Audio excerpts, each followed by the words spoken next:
साथियों, नरेगा की बात काफी लोगों ने की।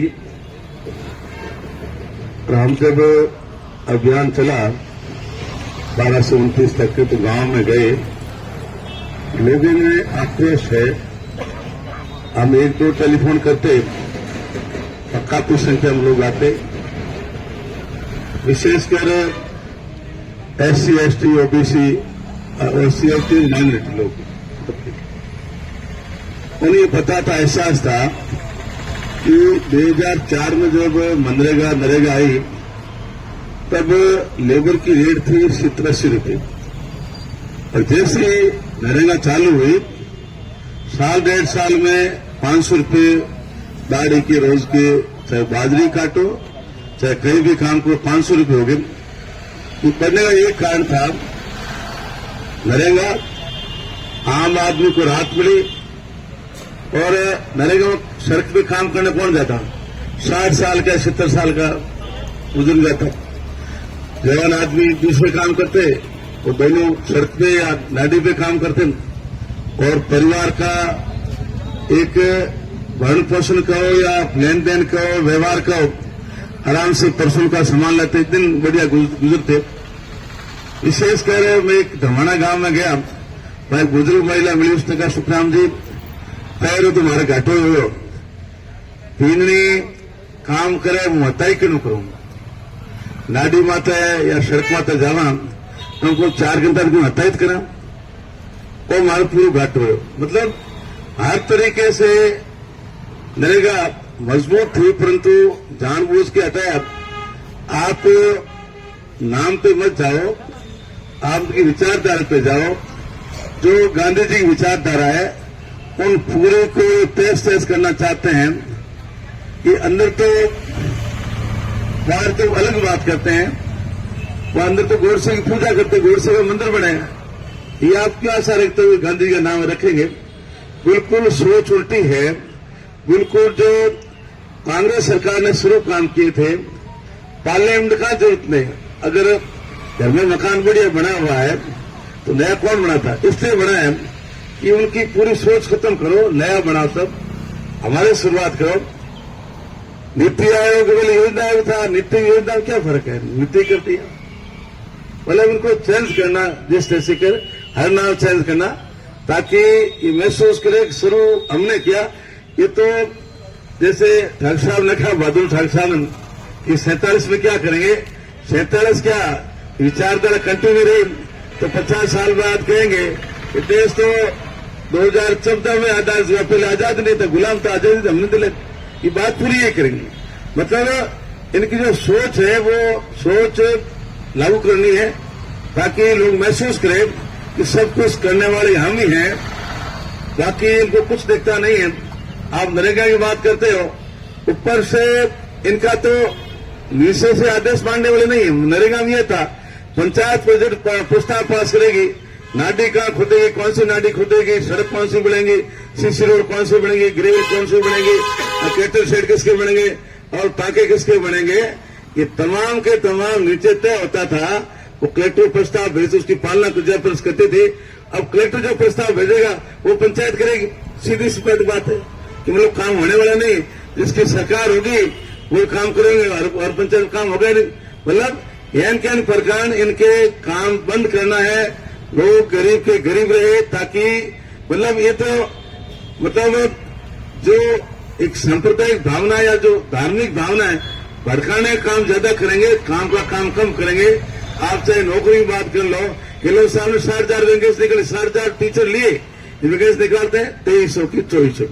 अब जुलाई में परीक्षा है, गत वर्ष 2300 वैकेंसी निकाली, अब जुलाई में फिर 2300 निकालते। मतलब ज्यादा नहीं लेने, लिमिटेड लोग लेने ही नहीं, इनको तो काम तो करना ही नहीं है, कल भड़काते हो, लड़ाते रहो। बाकी नरेगा के अंदर जो फायदे आम आदमी को मिलते थे, आप महसूस करो कि गांव में कैटल शेड किसके बनेंगे? गांव गरीब बनेगा। सड़क किसके जहां सुविधा नहीं, वहीं सीसी रोड बनेगी, वहीं सड़क बनेगी, वहीं पानी का टाका बनेगा। ये अपनी मर्जी से काम ले रहे हैं। अब जो 40% स्टेट गवर्नमेंट ने खाते में डाला है, वो तमिलनाडु प्रस्ताव पास कर विधानसभा हमारी लागू नहीं करनी, हमारे पास इतने पैसे है नहीं ना। 950 करोड़ काम हुआ था गत वर्ष, अपने 40% आते ऐसा हिसाब लगा दो, राजस्थान का दे पाएगा, राजस्थान नहीं दे पाएगा, तो काम चालू हो गया नहीं। मतलब इस तरह की योजना बनाओ ताकि काम चालू करना ही नहीं पड़े। तो मेरा आप सभी से निवेदन कि ये वैचारिक लड़ाई है, आप लोगों को बिल्कुल दिमाग को कंसेप्ट क्लियर करना पड़ेगा। ये अपने काम करने वाले नहीं है, इनका तो एक ही एजेंडा है, वो एजेंडा चालू रखो ताकि आप ये कल्पना करो कि इस जो 2 दिन की लड़ाई चली थी, सिंदूर नाम दिया इन्होंने, मतलब एक भावना तक नाम दिया समाज के। यहाँ तो ये सभी कौमों का देश है, नाम दूसरे तो जानबूझ के रखते। एक यूपी के एमपी के मंत्री उसने एक कैप्टन के बारे में कहा, वो लेफ्टिनेंट थी मैडम, महिला मोमडन थी, उसके बारे में दिया कि ये तो पाकिस्तान से मिली। अभी तक उस मंत्री ने माफी नहीं मांगी। सुप्रीम कोर्ट ने कह दिया माफी मांगो, वो माफी, क्योंकि इनका एजेंडा, अंदर एजेंडा ये, आप तो बोलते रहे, बात आगे बढ़ा, कोई माफी नहीं मांगनी, अपनी रास्ते पे चलना है।